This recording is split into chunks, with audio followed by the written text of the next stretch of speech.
ये वो लोग हैं जो अपने अपने फील्ड में बेहतर काम कर रहे हैं। और अब मैं मंच पर आमंत्रित करूंगा ILSS अश्विनी हॉस्पिटल के डॉक्टर तनुज पॉल भाटिया और डॉक्टर सुमित। आप दोनों भी सर आइए। दोनों डॉक्टर साहब, अस्पताल हो, फैक्ट्री हो, कोई भी कंपनी हो, जो अपने अपनी तरीके से देश के विकास में योगदान दे रहे हैं, इनका भी सम्मान बहुत जरूरी है। और फूलचंद शर्मा जी। थैंक यू प्रिया। तो हम बात करें इमर्जिंग फरीदाबाद की, उभरता फरीदाबाद। वाकई में दिल्ली एनसीआर से सटा ये जिला है और हरियाणा का महत्वपूर्ण जिला भी है। तो तमाम सेक्टर के लोगों से हम चर्चा करेंगे, उनसे जानेंगे कि वाकई में फरीदाबाद में कितना विकास हुआ, फरीदाबाद के मुद्दे क्या हैं, हेल्थ सेक्टर पर कितना काम हुआ, क्योंकि ये औद्योगिक नगरी कहलाती थी। कभी कहा जाता में सबसे ज्यादा रेवेन्यू इस जिले से जाता था, लेकिन अब स्थिति क्या है? अब तो यहाँ डबल इंजन की सरकार नहीं, अब तो ट्रिपल इंजन की सरकार है। तो चलिए चर्चा की शुरुआत करते हैं। हमारे साथ हेल्थ सेक्टर से डॉक्टर तनुज पॉल भाटिया जी हैं, चेयरमैन है। आपको बता दें ILSS अश्विनी हॉस्पिटल के यूरोलॉजिस्ट हैं। डॉक्टर साहब, बहुत बहुत स्वागत है आपका हमारे इस खास मंच पर। सबसे पहला सवाल मेरा यही है, ILSS Ashwini hospital, Ashwini hospital एक पुराना नाम, उसके साथ आपने ILSS को जोड़ा, क्या लक्ष्य लेकर चले आप? जी, कई साल कॉर्पोरेट हॉस्पिटल्स में काम करके हमने लेज़र टेक्निक की मास्टरी करी। जो हमने सीखा, फिर हमने बहुत पेशेंट्स को उसका बेनिफिट दिया और बियॉन्ड अ पॉइंट लगने लगा कि जो पेशेंट इलेक्टिव सर्जरी के लिए आ रहा है, जिसको पता है मेरा डायग्नोसिस ये है, वो समझे कि मेरा क्या क्या ट्रीटमेंट ऑप्शन है और वो आए, ऑपरेट हो, अगले दिन घर जाए। तो आइडिया ये था कि एक छोटे सेटअप में एक कंफर्ट के साथ हैसल फ्री केयर दी जाए। इसीलिए हमने कॉर्पोरेट से निकल के अश्विनी हॉस्पिटल, जो बहुत पुराना नाम है फरीदाबाद में, हमने उसको टेक ओवर किया और उसको डेवलप किया ILSS यानी कि institute of laser and stone surgery में। अब मैं काफ़ी सालों से लेज़र सर्जरीज करता आया हूँ, तो क्योंकि वो हमारा कोर एरिया ऑफ इंटरेस्ट है, हमने नॉर्थ इंडिया की पहली 150 वॉट की लेज़र जर्मनी से इम्पोर्ट कराई और ये इंडिया की सेकेंड लेज़र थी।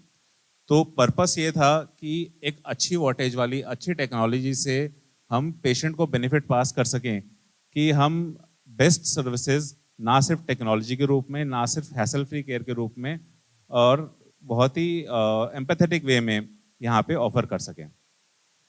जैसा कि हम कॉर्पोरेट हॉस्पिटल में देखते थे कि पहली बात तो ऑब्वियसली कंसल्टेशन फीस भी ज़्यादा होती है, ट्रीटमेंट भी एक्सपेंसिव है।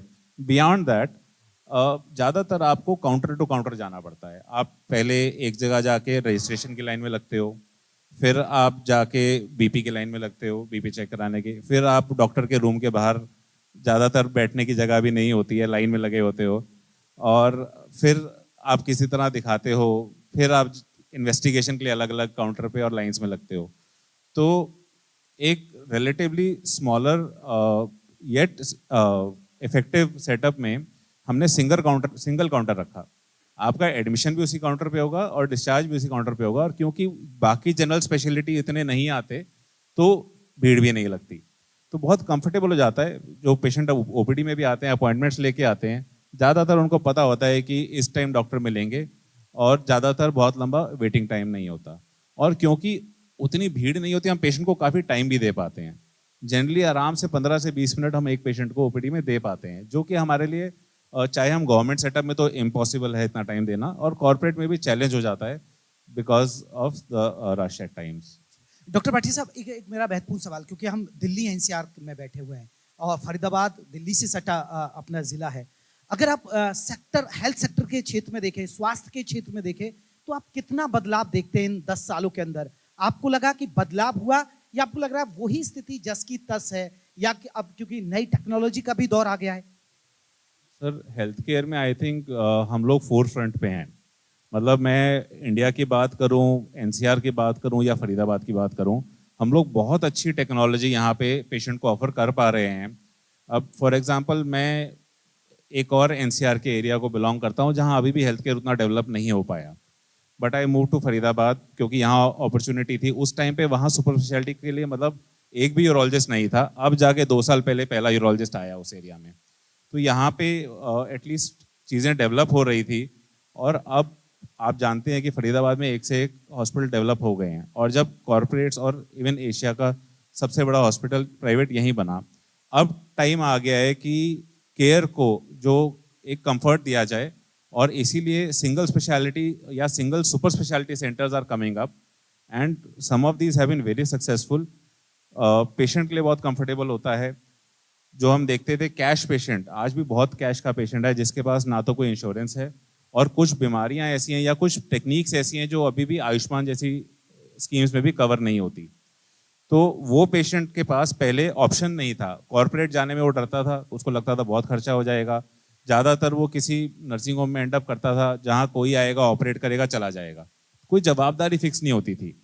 तो अब क्या है, हमारे पास वो पेशेंट्स आते हैं, मतलब जहाँ अगर मैं बात करूँ कॉर्पोरेट में प्रॉब्ली मेरे 10% पेशेंट ऐसे होते थे जो कैश के पेशेंट होते थे, जो खुद पैसा दे के इलाज कराते थे।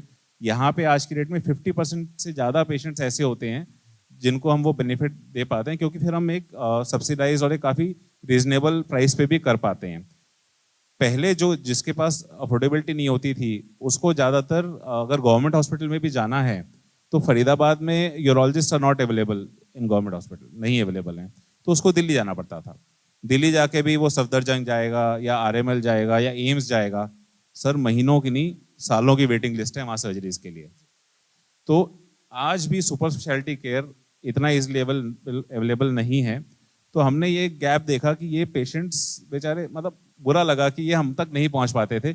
शायद आ जाते तो हम लोग भी, मैनेजमेंट हमारी बहुत सपोर्टिव रहती है, ज़्यादातर जहाँ मैं था वो भी सपोर्टिव थे, हम कर पाते शायद एक रीजनेबल केयर ऑफर, बट वो बेचारे आते ही नहीं थे इस डर से कि यहाँ मेरा बहुत खर्चा हो जाएगा। जी डॉक्टर तनुज, एक और बहुत महत्वपूर्ण सवाल, क्योंकि आप यूरोलॉजिस्ट हैं और सबसे बड़ी बात है कि आजकल क्योंकि अगर आप टॉप के डॉक्टरों में यूरोलॉजिस्ट में फरीदाबाद में ढूंढते तो आपका नाम भी आता है, और उसमें आप किस तरह के पेशेंट्स जो आ रहे हैं वो किस तरह की प्रॉब्लम्स आ रही है, क्योंकि अब तो देखिए आजकल बहुत सारी प्रोस्टेट वाला दिक्कत आ जाती है, कैंसर तक हो रहा है, और खासकर युवा पीढ़ी भी इस पे चपेट में आ रही है। तो कैसे कैसे आप केसेस को देखते हैं और किस तरह की सुविधाएं हैं आपके अस्पताल में जो लोग आपसे जुड़े? सर यूरोलॉजिकल प्रॉब्लम्स जो है ना वो बहुत कॉमन प्रॉब्लम है। आप भी जानते हैं हर दूसरे तीसरे आदमी को किडनी स्टोन की प्रॉब्लम है इस एरिया में। फरीदाबाद इस रीजन में आता है जिसको कि stone belt of India and stone belt of world माना जाता है, क्योंकि इस एरिया में राजस्थान, हरियाणा, दिल्ली, पंजाब, यहाँ पे किडनी स्टोन बहुत ज़्यादा होते हैं, और किडनी स्टोन का ट्रीटमेंट यूरोलॉजिस्ट करते हैं, तो इसलिए पेशेंट्स यूरोलॉजी में काफ़ी आते हैं। सिमिलरली एज के साथ प्रोस्टेट का बढ़ना, ये एक नेचुरल प्रोसेस है। 50 साल की एज में 50% लोगों को होगा, 90 ईयर्स की एज में 90% लोगों को होगा। तो एज के साथ वो प्रॉब्लम बढ़ती चली जाती है, और अब हम यंगर एज ग्रुप में भी देख रहे हैं। बहुत कॉमनली हम 40-45 साल के भी मेल्स देख रहे हैं जिनको प्रोस्टेट की प्रॉब्लम आ रही है, या तो वो थोड़ा सा बढ़ के भी दिक्कत करता है, किसी किसी में ज़्यादा भी बढ़ जाता है। अगेन एक चीज़ मैं और स्ट्रेस करना चाहूँगा, पेशेंट क्या करते हैं, वो अल्ट्रासाउंड में प्रोस्टेट का साइज देखते रहते हैं। हम लोग साइज को ट्रीट करने की कोशिश नहीं कर रहे, हम लोग जो वो दिक्कत कर रहा है, सिम्टम्स कर रहा है, उसको ट्रीट करने की कोशिश करते हैं। तो ऐसे पेशेंट्स के लिए हमारे पास, जैसा मैंने कहा, जो लेज़र है 150 वॉट की जर्मन लेज़र है, Jena surgical, it's a very good company, और उससे हम बहुत एडवांस ट्रीटमेंट कर पाते हैं। बहुत बड़े बड़े साइज़ के प्रोस्टेट, जैसे हमने यहाँ पे, हमारे पास पेशेंट आगरा से आया, 350 ग्राम का प्रोस्टेट था, हमने उसको ट्रीट किया है। 200-250 ग्राम के तो हम रूटीन में यहाँ पे करते हैं, और ये सारी सर्जरीज ज़्यादातर हम 1 घंटे से कम में कर पाते हैं, जो कि बहुत बड़ा एडवांटेज है इसका, क्योंकि ये पेशेंट्स में सिर्फ साइज बड़ा नहीं होता, ये ओल्ड एज पेशेंट होते हैं। किसी को हार्ट की प्रॉब्लम है, किसी को किडनी की प्रॉब्लम है, किसी को बीपी का इशू है, शुगर ऊपर नीचे होती है। तो जब आप जल्दी सर्जरी कर पाते हो, पेशेंट का एनेस्थीसिया टाइम कम होता है, उसको ट्रॉमा कम होता है, उसकी रिकवरी फास्ट होती है, उसकी ब्लीडिंग कम होती है, और मोस्ट ऑफ द केसेस में वो अगले दिन घर जा पाता है। यहाँ तक हमारे पास पेशेंट्स आए हैं जिनको डिमेंशिया मतलब वो भूल जाते हैं वो कहाँ है। तो कुछ पेशेंट बहुत एंशियस होते हैं, तो फैमिली ने रिक्वेस्ट करी, सर ये उठेंगे, और अगर इन्हें लगा कि ये घर पे नहीं कहीं और हैं तो ये बहुत विचलित हो जाएंगे। सेम डे भी हम 2 पेशेंट्स को डिस्चार्ज कर पाए हैं। जो मेरे ओल्डेस्ट पेशेंट हैं जिनको मैंने ऑपरेट किया है वो 106 साल के थे। तो ये सब तभी पॉसिबल है जब आप टेक्नोलॉजी लाते हो। और जो दूसरा स्पेक्ट्रम है, जो यंगर पेशेंट्स का, जो 40-45 साल के यंग पेशेंट्स हैं, इनमें क्या इंपॉर्टेंट होता है, ये लोग सिर्फ प्रोस्टेट के पेशेंट नहीं है, ये सेक्सुअली भी एक्टिव हैं। तो आज हमारे पास कुछ टेक्निक्स ऐसी हैं यूरोलिफ्ट, i10 रेज्यूम नाम से, मिस्ट बोलते हैं, मिस्ट सर्जरी, जिससे हम उनको ट्रीट भी कर पाते हैं और वो बहुत जल्दी ये डे केयर में हो जाती हैं। सेम डे पेशेंट डिस्चार्ज हो सकता है, 5 मिनट का प्रोसीजर होता है, 5 to 10 मिनट्स का, और पेशेंट नेक्स्ट डे से अपने काम पे वापस जा सकता है। तो ये एडवांटेज हम ILSS पे ऑफर करते हैं। इसमें भी हम इंडिया में वी हैव बीन लीडिंग। हम लोग बहुत सारे प्रोसीजर हमने इंडिया में सबसे पहले किए, जैसे रिज्यूम थेरेपी, जिसमें हम स्टीम इंजेक्ट करते हैं प्रोस्टेट के अंदर, वो नॉर्थ इंडिया का पहला केस हमने किया, इंडिया का 3rd केस हमने किया। इंटरनेशनल वर्कशॉप हमने ILSS में करी। जो यूरोलिफ्ट प्रोसीजर होता है उसका पहला कैथेटर फ्री, यानी कि कैथेटर ना लगाना पड़े, वो केस इंडिया का हमने किया। तो हम लोग कोशिश करते हैं, हम हर साल बाहर जाके देखते हैं इंटरनेशनली क्या नई चीज़ आ रही है, और यहाँ आकर जब वो अवेलेबल हो जाती है पेशेंट को वो बेनिफिट पास ऑन करने की चलिए कोशिश करते हैं। अब धीरे धीरे चर्चा के आखिरी पड़ाव पर एक दो और छोटे छोटे सवाल, क्योंकि हमारे बीच पूर्व कैबिनेट मंत्री मूलचंद शर्मा जी और बल्लभगढ़ के विधायक हैं मौजूदा, वो भी हमारे साथ जुड़ गए। सर आपका बहुत बहुत स्वागत है। डॉक्टर तनुज, एक और महत्वपूर्ण सवाल ये है, क्योंकि मैंने आपको देखा है कि आप बहुत सारे अभियान भी चलाते हैं, नशे के खिलाफ अभियान चलाते हैं, कैंपेन चलाते हैं, यानी आप तो यूरोलॉजिस्ट हैं, वो मुहिम क्यों चलाते हैं आप, वो क्यों?